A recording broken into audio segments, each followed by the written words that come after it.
चलिए अब हम लोग आ जाते हैं क्वेश्चन नंबर 22 के ऊपर।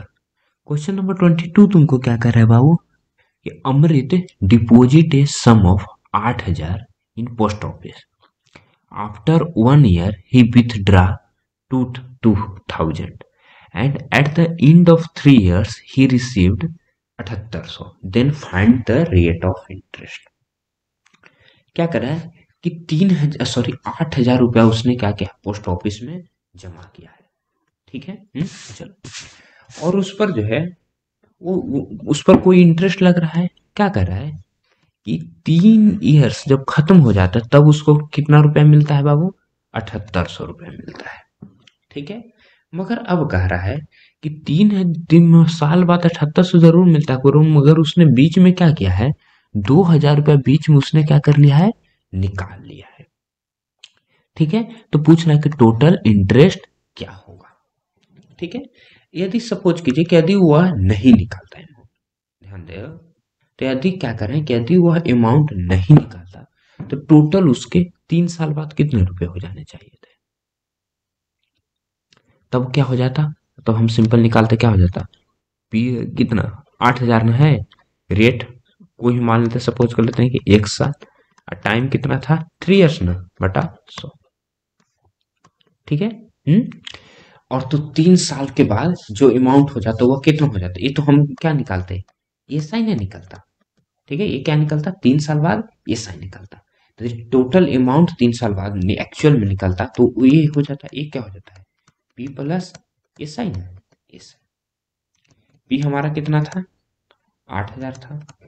ये साई कितना होगा यदि कैलकुलेशन यहाँ से कर दो 2 जीरो से 2 जीरो करता हूँ यानी 240 ना यानी 240। ये टोटल हमारा ये हो जाता।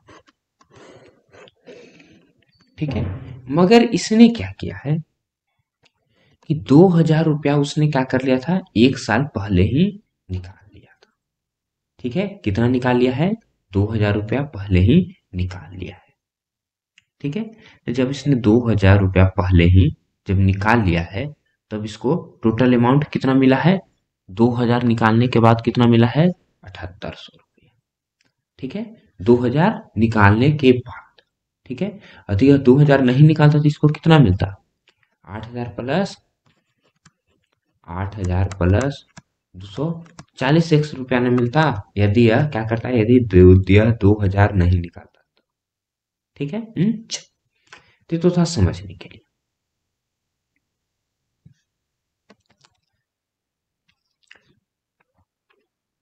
चलो तो यह जब नहीं निकालता तब न होता, मगर इसने क्या कर लिया है बाबू कि बीच में ही 2,000 रुपये निकाल लिए हैं। जब इसने बीच में 2,000 रुपये निकाल लिया है तो इस पैटर्न यानी इस प्रोसेस तो हम इसको सॉल्व अब नहीं करेंगे। तब हम कैसे सॉल्व करेंगे उस बात पर हम ध्यान देते हैं। इसको हटा दो। अब जो है दो भाग में अमाउंट पूरा बट गया है। पहला क्या है 8,000 रुपया है। ठीक है। इसने क्या किया है 1 साल तक मतलब कि 8,000 रुपया उसने सम किया था, 1 साल बाद इसने निकाला है। ठीक है।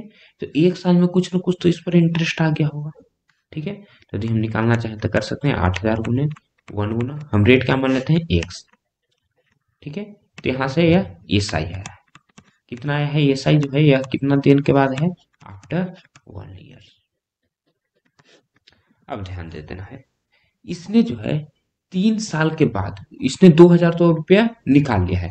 तो 2,000 रुपये निकाले तब इसका जो अमाउंट है वो कितना बचा है 6,000 रुपया।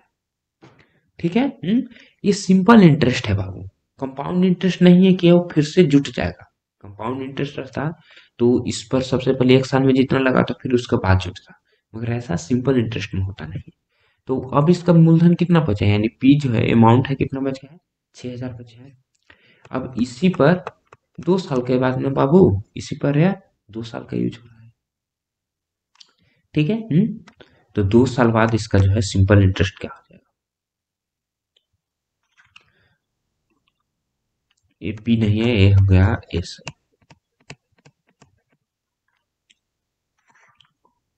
ठीक है। तो कैलकुलेशन कर दो जो कट जाता है काट दो।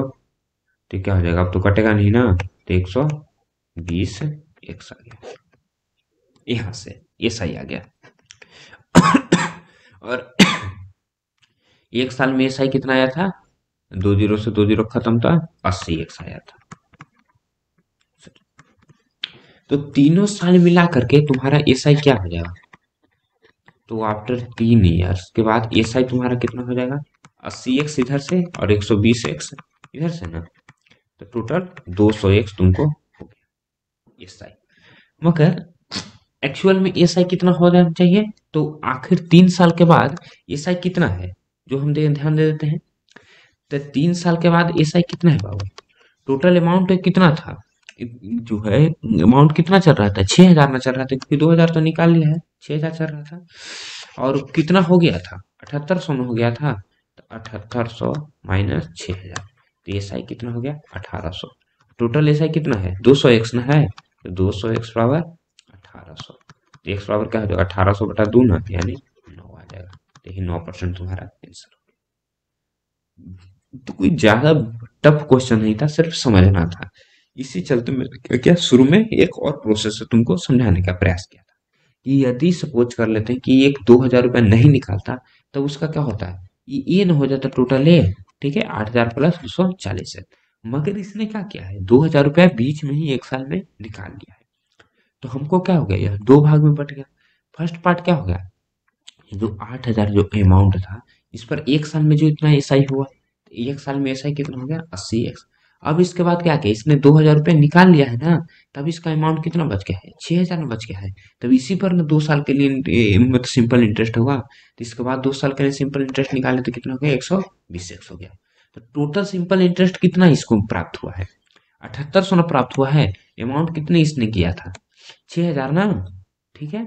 तो इसने तो इसको सिंपल इंटरेस्ट कितना हो गया, 1,800 रुपया टोटल, ठीक है। चलो, तो इधर से 200 एक्स में आया था और वैल्यू में 18 एक्स, तो एक्स का वैल्यू हमने निकाला। 23 नंबर पर आ जाओ। Umesh borrow sum amount from a bank 16% per year, simple interest and lent the total amount to B on the same day at 24% per year, thus after 6 years he gain 840, find the sum. Question में क्या करा कि उमेश जो है बोरो किया था, यानी उधार लिया था कुछ अमाउंट जो है बैंक से, किससे लिया था बाबू, 16% पर ईयर से लिया था। अब क्या कर रहा है कि सिंपल इंटरेस्ट एंड उधार टोटल अमाउंट टू विनर, ठीक है। और उसने क्या किया, टोटल जो अमाउंट था वो विनय को सेम डे ही 24% पर ईयर के साथ इसने दे दिया। किसको दे दिया बाबू, विनय को दे दिया। कह रहा है कि 6 साल के बाद यह कितना, ये इसने गेन कितना किया है, 840 रुपया। तो 840 रुपया गेन किया है, तो सपोज कर लेते कि उमेश जो है कितना अमाउंट बोरो किया था, लेट बी उमेश बोरो ₹100 अमाउंट, ठीक है।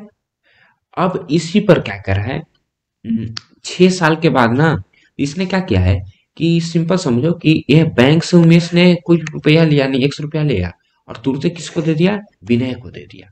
मगर इसने क्या चाहना कि क्या है कि बैंक को इसको देना है 16% पर ईयर, मगर ये जो है विनय से ले रहा है कितना, 24% पर ईयर, ठीक है। उमेश को बैंक को देना है कितना, 16% पर ईयर ना, मगर विनय को उमेश को देना है कितना, 24% पर ईयर।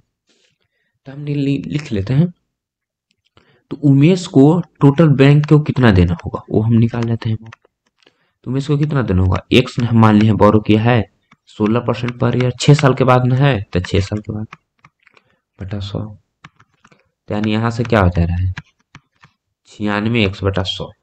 ये तुमको क्या आ गया है बाबू, ये तो ऐसा ही आया है, तो टोटल अमाउंट कितना देना पड़ेगा, एक एक्स प्लस 96x बटा 100, ठीक है। तुम जानते होगे ना अमाउंट कैसे निकलता है, ये बराबर जो है फॉर्मूला क्या होता है, एस आई प्लस पी ना, S I plus P. S I हमारा कितना है, 96x बटा 100 ना, पी कितना है, एक्स।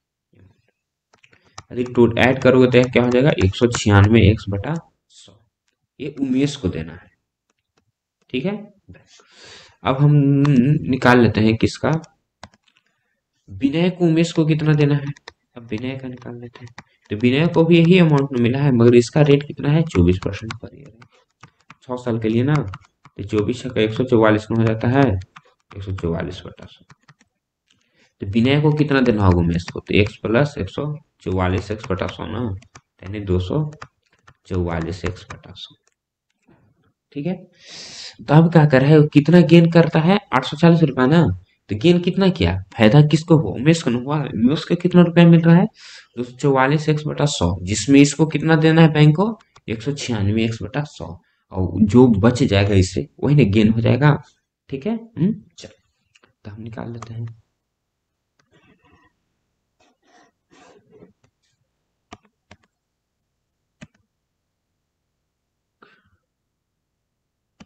चल,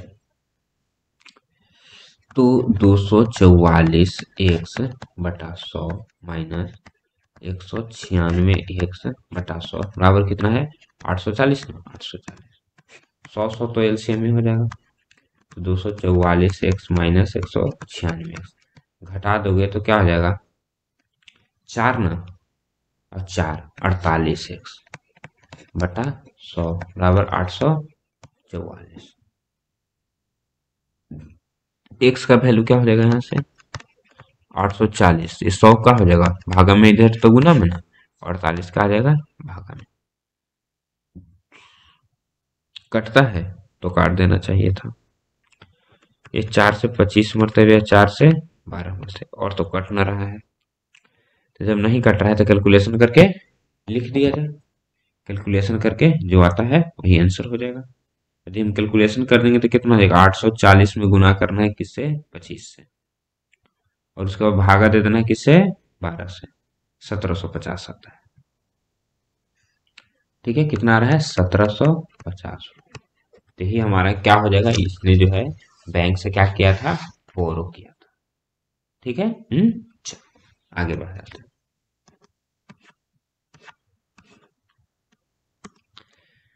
24 कह रहा है क्या, कि Uma and Vibha borrow 4500 each from a bank at same rate and same day.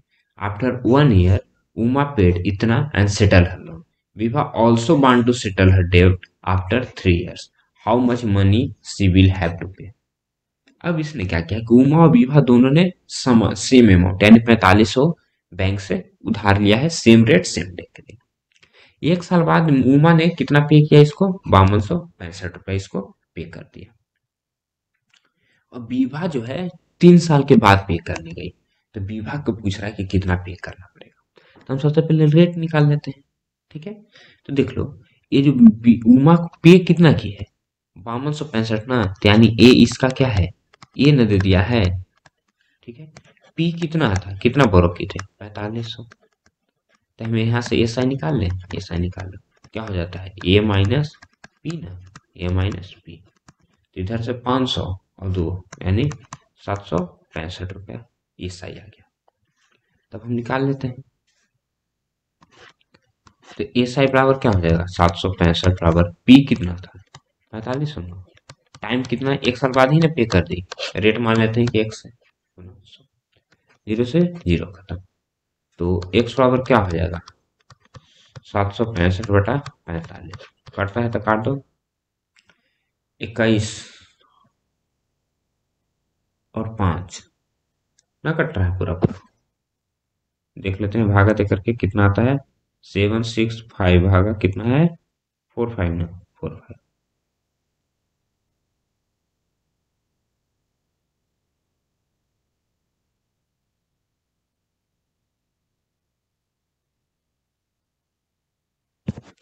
सत्रह आ जाता है।